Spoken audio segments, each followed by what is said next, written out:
안녕하세요, 신작가입니다. 일본이 쇠퇴하는 국가라는 증거 중 하나가 여권을 들 수 있습니다. 일본에서는 최근 이 여권을 둘러싸고 여러 가지 기사들이 나오고 있습니다. 7월 3일 일본에서는 20년 만에 새로운 지폐를 발행했고 40년 만에 지폐의 얼굴이 바뀌었습니다. 은행에는 새 지폐를 받으려는 사람들로 인산인해를 이루었습니다. 일본 정부는 신지폐 발행으로 인한 경제 효과를 약 1조 6,300억엔에 달한다고 말하고 있습니다. 일본 은행의 우에다 카즈오 총재는 캐시리스가 진전되고 있는 세상이지만 현금은 누구나 언제 어디서나 안심하고 사용할 수 있는 결제 수단으로 중요하다고 생각하고 있다. 일본 은행으로서는 현금에 대한 수요가 있는 한 채금을 가지고 공급해 나가야 한다라고 말했습니다. 40년 만에 일본 지폐의 얼굴은 바뀌었지만 일본 지폐의 가치는 점점 하락하고 있습니다. 1만엔 지폐의 가치를 지금의 물가로 환산하면 40년 동안 7,660엔까지 줄어들었습니다.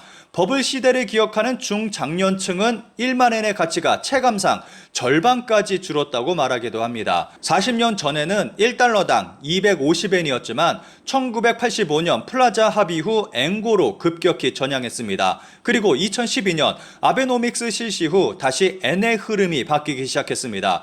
일본의 물가도 많은 변화가 있었습니다. 40년 전 맥도널드 햄버거의 가격은 210엔이었지만 2022년에는 기간 한정이기는 하지만 59엔까지 한 적도 있습니다. 이후 10년 이상 100엔에서 120엔을 유지하다가 2022년 물가 상승으로 170엔으로 올랐습니다. 맥도널드만이 아니라 일본의 전체 물가가 이러한 흐름을 이어오고 있습니다.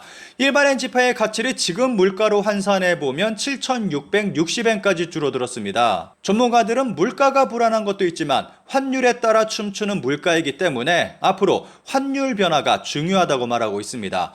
제자리 걸음하던 일본의 임금은 최근 들어 증가하고 있습니다. 2024년의 임금 인상률은 평균 5.1%로 33년 만에 최고 수준을 기록했습니다. 경기 회복을 위해 앞으로 중요한 것은 임금 인상과 그에 따른 소비 증진입니다. 그런데 개인 소비는 꾸준히 줄고 있고 GDP도 줄어들고 있습니다. 일본이 4년 연속 1위에서 38위로 추락한 국제적 지표, 한국은 20위, 아시아에서 일본보다 하위는 3개국뿐. 일본에서 심각하게 떨어지는 것이 또 하나 있습니다. 스위스 국제경영개발대학원 IMD가 2024년 국가 경쟁력 평가를 발표했습니다. 1위가 싱가포르, 2위 스위스, 3위 덴마크, 4위 아일랜드, 5위 홍콩, 8위 대만, 14위 중국, 20위 한국, 25위 태국, 27위 인도네시아, 여기서 일본은 38위를 차지했습니다. 한국은 20위를 차지했는데 국민소득 3만 달러 이상의 인구 5천만 명 이상을 일컫는 일명 3050 클럽 7개 중에서는 미국에 이어 2위입니다. 그런데 일본의 사정은 다릅니다. 일본은 2024년 38위를 차지했고 3년 연속 사상 최저를 기록하고 있습니다. 일본은 1989년부터 1992년까지 세계 1위를 기록했습니다. 그러던 것이 이후 순위가 점점 지속해서 내려가고 있는 것입니다. 현재 아시아에서 일본보다 밑에 있는 국가는 인도, 필리핀, 몽골 3개국뿐입니다. 일본이 낮게 평가받는 부분은 42위를 기록한 정부 효율성, 51위인 비즈니스 효율성을 들 수 있습니다. 한마디로 정부와 민간기업 모두 효율성이 매우 낮다는 것입니다. 일본은 디지털 경쟁력도 세계 하위 수준을 벗어나지 못하고 있습니다. 여기서 가장 심각한 것이 있습니다. 기사의 일부를 살펴보겠습니다. 국제적 경험에서는 말 그대로 세계 최저, 일본이 특히 낮은 것은 국제적 경험, 세계 64위, 시니어 매니저의 능력, 세계 62위, 어학 능력, 세계 60위다. 국제적 경험으로는 말 그대로 세계 최저다. 국제 경험에서 일본인에게 문제가 있다는 것은 그동안 자주 지적되어 온 일이지만 이처럼 세계 최저라는 숫자를 보게 되면 다시 한번 깜짝 놀란다. 그리고 이것이 비즈니스의 기민성 등에 영향을 주고 있다는 것은 의심의 여지가 없다. 즉, 세계가 크게 변하고 있는 것을 일본의 경영자는 피부로 느끼지 못하고 있고 그러한 이유로 필요한 대응을 하지 못하고 있는 것이다. 일본이 IT 혁명, 세계적 수평 분업의 진전, 공장 없는 제조라는 큰 변화에 대응하지 못한 것은 이러한 변화를 몸으로 직접적으로 느끼지 못했기 때문일 것이다. 기사는 일본의 국제 경험의 상실이 일본 경쟁력에 커다란 영향을 미치고 있다고 마무리하고 있습니다. 여기서 살펴봐야 할 것이 일본인의 해외여행이라고 생각합니다. 최근 나온 기사를 살펴보겠습니다. 일본인의 여행 격차가 멈추지 않는다. 비즈니스 호텔조차 사치가 된 놀라운 이유.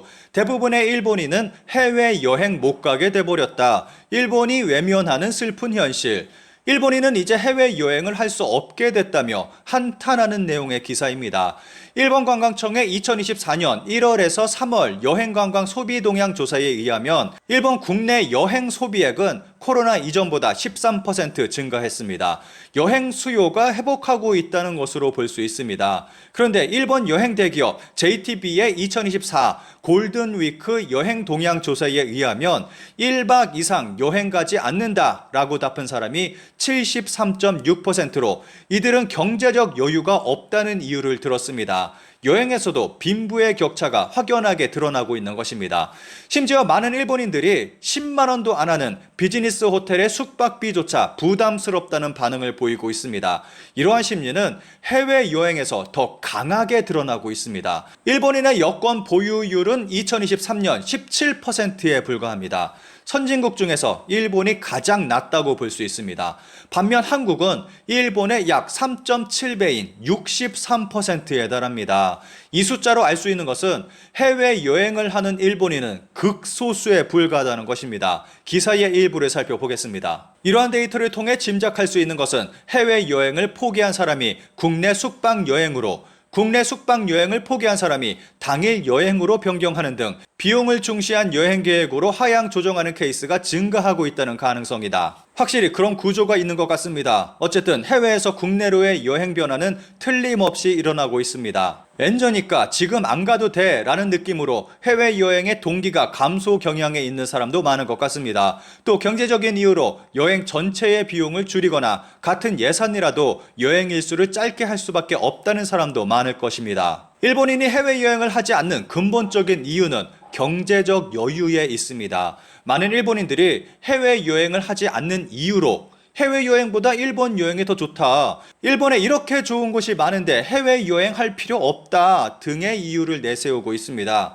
그런데 돈이 없어서, 마음의 여유가 없어서 못 가는 것을 변명하는 것에 불과합니다. 이러한 상황은 심각한 결과를 낳고 있습니다. 엔저가 너무 무서워서 일본의 해외 유학생 수가 이제 한국의 4분의 1로 떨어졌다. 절망적으로 이어지는 한일 능력 격차. 해외로 유학하는 일본인의 숫자가 급격하게 줄고 있습니다. 일본의 유학생은 1980년 1만 명대, 2004년 8만 명 돌파, 이후 경제 쇠퇴와 함께 급감, 2009년 6만 명, 이렇게 줄던 유학생이 최근 더 급격하게 줄고 있습니다. 기사에서는 한국과 일본을 비교하며 일본의 위기를 이야기하고 있습니다. 신경 쓰이는 것은 일본과 한국의 비교다. 2022년 숫자를 보면 일본이 13,447명에 비해 한국은 49,755명으로 3.7배다. 인구 1인당으로 보면 차이는 더 커진다. 한국 국내에는 질 높은 대학이 없어서 유학을 가는 것일까? 정반대다. 세계 대학 순위가 여러 개 있는데 상위 100위 안에 드는 대학 수는 일본보다 한국이 더 많다. 일본인 학생의 대부분은 대학을 졸업하고 나서 공부하려고 하지 않기 때문에 이런 결과가 나온다. 한국의 눈부신 경제 발전 뒤에 인적 능력 향상이 있음은 틀림없다. 그것이 유학생의 이런 차이로 나타나고 있다. 이 내용은 앞서 살펴본 기사와 이어집니다. 해외 유학은커녕 해외 여행조차 하지 않으니까 국제적 감각이 떨어지고 이것은 국가 경쟁력, 기업 경쟁력 하락으로 이어지고 있는 것입니다. 한마디로 일본인은 세상이 어떻게 돌아가는지 알지 못하는 우물안 개구리가 되고 있는 것입니다. 기사에는 일본 네티즌들의 한탄 섞인 댓글만 달리고 있습니다. 엔저만이 아니라 세계적인 고물가로 일본인이 해외에서 사는 것이 어려워지고 있기 때문일 것이다. 그것은 경제 성장을 무시해온 일본 정부 정책 자체가 함께 영향을 받고 있기 때문에 일본 기업이 말하는 대로 정책을 계속한 결과가 비정규 노동자만 늘고 싼 임금으로 계속 사용한 결과가 이런 현상을 낳은 거다.